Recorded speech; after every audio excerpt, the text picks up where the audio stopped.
ہمارے دین پڑھنے کے دو ہی مقصد ہیں. ہمارے دین کو پڑھنے کے کتنے مقصد ہیں خان صاحب؟ امی اچھے اچھے کھانے بنائے اور ہم کھائیں، ایک مقصد تو یہ ہو گیا. ہم جائیں تو کوئی نہ کوئی چیز گھر میں بنی پڑی ہو اور امی کہے تو بھی کھا لے، تو ایک مقصد تو یہ ہو گیا. یہ مقصد نہیں ہے، یہ کھانا پینا مقصد نہیں ہے، سمجھے؟ مقصد ہے ایک تو یہ کہ ہم اللہ کی مخلوق کے لیے راحت کا ذریعہ بن جائیں، ہمارے سے کسی کو تکلیف نہ ہو. اس بارے کو سوچا کرو، یہ معمولی بات نہیں ہے، پورا دین اس میں آ جاتا ہے. کسی کو ہماری وجہ سے عبدالرشید گھر چلا جائے، اگر عبدالرشید کے ماں باپ احساس والے ہیں، یہ نماز نہیں پڑھے گا ان کو تکلیف ہوگی کہ نہیں ہوگی؟ تو یہ کہے گا امی ابو بھائی میں خدا کی قسم میں نے تو امی کو کوئی تکلیف نہیں دی، ابو کو میں نے بالکل کوئی تکلیف نہیں دی. لیکن جس کے امی ابو احساس والے ہیں، جو بیچارے خود نہیں پڑھتے اللہ معافی دے، وہ تو ایک الگ بات ہے. ورنہ جو احساس والے ہیں یقین جانیں ان کو بہت تکلیف ہوتی ہے کہ میرا بچہ میں نے اپنے گھر سے، اپنے در سے، اپنے جگر کے ٹکڑے کو اتنا دور بھیجا تاکہ وہ دین سیکھ کے آ جائے. وہ اللہ کا بندہ واپس آیا گھر میں چھٹی، وہ تو نماز ہی نہیں پڑھتا، کتنا تکلیف ہوتی ہوگی. کوئی در سے آ کے تانا مارے گا، ولید الخالق صاحب آپ کا بیٹا فیصل آباد پڑھتا ہے؟ ہاں جی. اچھا دیکھا تھا غلام وقت وہ یہ نماز کھڑی تھی وہ ادھر کھیل رہا تھا. کوئی مرد، کوئی عورت، کوئی دوست، کوئی دشمن، کوئی محلے کا کولا جب کہیں گے تو ان کے دل پہ چھری لگے گی، کتنا زیادہ تکلیف ہوتی ہے. صوفی نظر صاحب چلے 4 مہینے ختم نہیں ہوتے اور ادھر تو دیکھو وہ کبوتر اڑا رہا تھا، وہ ادھر دیکھو وہ کرکٹ دیکھ رہا تھا، وہ فلاں کر رہا تھا. کوئی بھی مثالیں دے کے سمجھا رہا ہوں کہ ہمیں احساس کرنا چاہیے. اب یہ وہ صورتیں ہیں جن کو ہم لوگ نہیں سمجھتے کہ ہم نے اپنی امی کو تکلیف دی، ہم نے اپنے ابو کو تکلیف دی، ہم نے کسی اور کو تکلیف دی، ہم سمجھتے نہیں ہیں. حالانکہ یہ بہت بڑی تکلیف ہے. وہ تکلیف ہے کہ نہیں ہے؟ یہ مثال کے طور پر وہ ہمارا گلمانی کیا نام ہے تیرا؟ طلحہ. تو وہ خبیب صاحب جو ہمارے اللہ تعالیٰ اس کو صحت دے، وہ ادھر سے ادھر سے وہ چلے گئے. تو اب دیکھیں پتہ تو نہیں چل رہا اس کو، لیکن حقیقت یہ ہے کہ اس کے ابو کو قبر میں بھی تکلیف ہو رہی ہوگی کہ اگر وہ پڑھائی چھوڑ دیتا ہے اللہ نہ کرے، یہ کتنے دن بھی ناغا کرتا ہے بلا وجہ، تکلیف ہوتی کہ نہیں ہوتی حضرت صاحب؟ لیکن ہمیں تو کوئی احساس نہیں ہم نے کسی کو تکلیف دی، ہم تو سمجھتے ہیں کہ ہم نے کوئی تکلیف نہیں دی. حضرت صاحب تیرے امتحان میں نمبر آ جائیں بہت اچھے، اللہ کرے 100 نمبر 101 نمبر، تو خوشی ہوگی امی ابو کو نہیں ہوگی؟ ہوگی. جے قدر نمبر آ جائیں تھلے تو پھر تکلیف بھی ہوگی کہ نہیں ہوگی؟ اور تو کہے گا خدا کی قسم میں نے تو امی کو کوئی تکلیف نہیں دی، میں نے تو ابو کو کوئی تکلیف نہیں دی. حالانکہ تو نے تکلیف نہیں، تو نے تیر مارا ہے ان کو، ہے کہ نہیں؟ اور میری باتیں سمجھ آ رہی کہ نہیں آ رہی؟ اب تم وہاں جا کر گھر میں لڑائی کرو کسی کے ساتھ، وہ آ کر کے آپ کی امی کو کہیں یہی آپ کا بچہ یہی پڑھتا ہے مدرسے میں، یہی سیکھ کے آیا مدرسے میں، وہ فلاں گالیاں دے رہا تھا، اس کو دھکا دیا ہے، اس کو مکہ مارا ہے. تو جب آپ کی امی کو کوئی ملامت کرے گا، تانا دے گا، گلہ دے گا، تو بتائیے اس کو تکلیف ہوگی کہ نہیں ہوگی؟ وہ تکلیف کس نے دی؟ تم نے دی کسی اور نے دی؟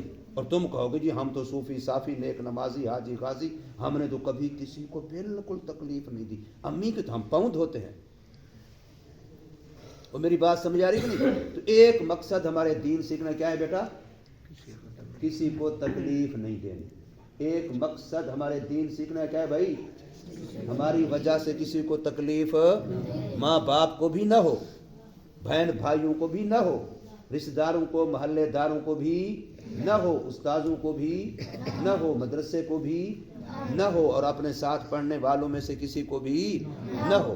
پہلا مقصد، ایک مقصد، یہ انسانیت ہے، یہ انسانیت ہے. یہ ہمارا پورا ٹارگٹ ہونا چاہیے. ہر وقت ہمیں اسے سوچنا چاہیے کہ ہماری وجہ سے کسی کو تکلیف نہ ہو. بات سمجھ آ رہی کہ نہیں آ رہی؟ اور دوسرا مقصد ہے ہمارا دین پڑھنے کا کہ ہماری زندگی نبی پاک صلی اللہ علیہ وسلم کی سنتوں بھری زندگی بن جائے. دوسرا مقصد کیا ہے؟ کہ ہماری زندگی رسول اللہ صلی اللہ علیہ وسلم کی سنتوں بھری زندگی بن جائے. نماز پڑھیں تب بھی سنت کے مطابق، وضو کریں تب بھی سنت کے مطابق، اگر بستر پہ سوئیں تب بھی، اگر کھانا کھائیں تب بھی سنت کے مطابق، اگر اپنے بال بنوائیں تب بھی سنت کے مطابق، اگر گھر میں جائیں تب بھی سنت کے مطابق، مسجد میں جائیں تب بھی سنت کے مطابق. یہ سنت والا ذوق ہمارا بن جائے، یہ ہمارے دین پڑھنے سیکھنے کا ایک مقصد ہے. اب یہ دو مقصد میں نے بتائے. ایک مقصد کیا ہے؟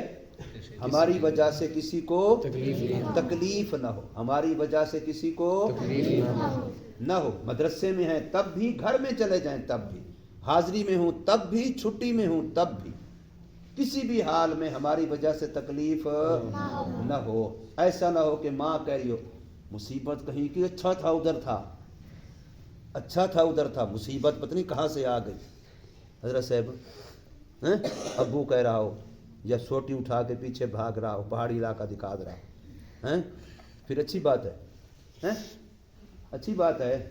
یہ اچھی بات نہیں ہے. ٹھیک ہے نا. یہ دو مقصد اپنے ذہن میں بار بار بٹھایا کرو. کوئی نبی کہے خود بیٹھ کے اکیلے سوچا کرو کہ میری وجہ سے کسی کو تکلیف نہ ہو، اور نمبر دو میری زندگی کا کوئی کام سنت کے خلاف نہ ہو. یہ ذوق بنا لو، یہ اپنی طبیعت بنا لو، یہ اپنا مزاج بنا لو. اگر یہ مزاج، یہ طبیعت ذوق بن گیا، پھر اگر خطا ہو بھی جائے گی، غلطی ہو بھی جائے گی، قصور ہو بھی جائے گا، تو اندر سے ایک آواز آئے گی کہ تو نے غلطی کی ہے. اور اگر یہ ذوق نہ بنا، ہم کھا رہے ہوں گے جانوروں کی طرح، سنت کا پتہ نہیں ہوگا، کبھی دائیں ہاتھ سے کبھی بائیں ہاتھ سے، پانی پی رہے ہوں گے جانوروں کی طرح، سنتوں کا پتہ نہیں ہوگا، لحاظ نہیں رکھیں گے. اس طرح سونا اٹھنا، کپڑے پہننا، کپڑے سلوانا اور بال بنوانا احساس نہیں ہوگا. جب نہیں احساس ہوگا تو پھر توبہ کہاں کریں گے؟ پھر غلطی کو کہاں غلطی سمجھے؟ غلطی نہیں ہے، احساس ہی ختم ہو گیا. احساس ہی کہتے ہیں نا، کسی عورت کی شادی ہو کے آئی کسائی کے گھر، کسائی کو پتہ چلتا ہے کسائی کون ہوتے ہیں؟ جن کے گھر میں گوشت، اس کے چیتھڑے، اس کے لیتھڑے، اس کی کھالیں، جانوروں کی فلاں چیزیں پڑی ہوتی ہیں، تو ان کے ہاں یہ بدبو ہوتی ہے، کھالوں کی بدبو، گوشت کی بدبو، خون کی بدبو، یہ چیزیں ان کے گھر میں عام ہوتی ہیں. لیکن وہ چونکہ عادی ہوتے ہیں، ان کو اس کا پتہ نہیں چلتا. نیا بندہ کوئی آتا ہے اس کو پتہ چلتا ہے. تو ایک اور گھر کی خاندان کی عورت کسی کسائی سے اس کی شادی ہو گئی، تو کسائیوں کے گھر آ گئی، تو بیچارے ہر وقت ناک پکڑ رہے، تمہارے گھر میں بدبو ہے، تمہارے گھر میں بدبو ہے، تمہارے گھر میں بدبو ہے. تو کئی دن گزرے تو وہ بھی تو عادی بن گئی. جب عادی بن گئی کہتی ہے دیکھو میرے آنے سے تمہارے گھر سے بدبو ختم ہو گئی. اب یہ نہیں کہتی کہ میں عادی ہو گئی، بلکہ کیا کہتی ہے؟ میرے آنے سے تمہارے گھر کی بدبو ختم ہو گئی. یہ نہیں کہا کہ بھی میں بھی تمہاری طرح اب اس کی نشائی بن گئی، عادی بن گئی. ایک بھنگی نا، بھنگی سمجھتے ہو؟ جو گھروں میں اتنا لیٹرینیں صاف کرتے ہیں اور وہ گلیوں میں جو گندی نالیاں ہوتی ہیں وہ صاف کرتے ہیں، ان کو بھنگی کہتے ہیں. وہ بھنگی چوڑا، وہ گلیاں نالیاں صاف کرنے والا جو ہر وقت بدبو، ہر وقت بدبو، ہر وقت بدبو، ہر وقت بدبو، تو ان کی طبیعت بدبو کی عادی بن جاتی ہے. پھر ان کو بدبو نہیں آتی. یہ بڑے بڑے گٹر جو بڑے بڑے کنویں کے برابر، کمرے کے برابر ہوتے ہیں، وہ کہتے ہیں ہم اتنے پیسے ہم سارے ابھی صاف کر کے دیتے ہیں. وہ اس کے اندر بھی گھس جاتے ہیں. کبھی کبھی یہ روڈوں پر جو گٹر ہے اس کے اندر نیچے بندہ چلا جاتا ہے گندے پانی میں، ان کو نہیں بدبو آتی، عادی ہو جاتے ہیں. تو وہ ایسے کہیں خوشبو والی دکان کے سامنے آیا، ایک دم عطر والی دکان تھی، پرفیوم والی دکان، خوشبو والی، اس کے سامنے آیا تو یکدم جو خوشبو پڑی، وہ تو عادی تھا بدبو کا، تو بے ہوش ہو گیا، بے ہوش ہو کے گر پڑا. اب لوگ بیچارے اس کو، وہ پتہ نہیں کیا ہو گیا بیچارے کو، پتہ نہیں کیا ہو گیا اس بیچارے کو. ایک بندہ، دوسرا بندہ، تیسرا بندہ، لیکن وہ ہوش میں نہ آئے. تو ایک اس کی اپنی پارٹی کا آ گیا، اس نے دیکھا اچھا، تو اس نے کہا کچھ نہ دور ہو جاؤ، ہٹ جاؤ. وہ گیا ادھر، ایسے نالی سے گند اٹھایا اور اس کے ناک کے قریب لے آیا. وہ جو ہی 2 منٹ ناک کے قریب اٹھ بیٹھا، ٹھیک ہو گیا، ماشاء اللہ. وہ خوشبو ختم ہو گئی، بدبو آ گئی، تو بدبو سے اس نے کہا بس میری غذا مل گئی، اب طبیعت ٹھیک ہوئی. اب ہم لوگ آج کل ایسے ہی گندگی کے عادی بن چکے ہیں. ہمیں مزہ اسی میں آتا ہے کہ دوسرے کو تکلیف پہنچا، ہمیں مزہ اسی میں آتا ہے کہ ہماری زندگی جانوروں والی زندگی ہو. حالانکہ یہ بہت گندی بات ہے. یہ گویا گند کا عادی ہو جانا ہے، گند کا خوگر ہو جانا ہے. یہ کوئی اچھی بات نہیں ہے. یہ انسانوں والی بات. زندگی کے کتنے مقصد دین سیکھنے کے بھائی؟ کتنے مقصد دین سیکھنے کے؟ نمبر 1 تم سے کسی کو تکلیف نہ ہو. نمبر 2 کیا ہے؟ زندگی سنت کے مطابق گزار. نمبر 2 کیا ہے؟ زندگی سنت کے مطابق گزار. ٹھیک ہے نا؟ یاد رکھنا اچھی طرح سے.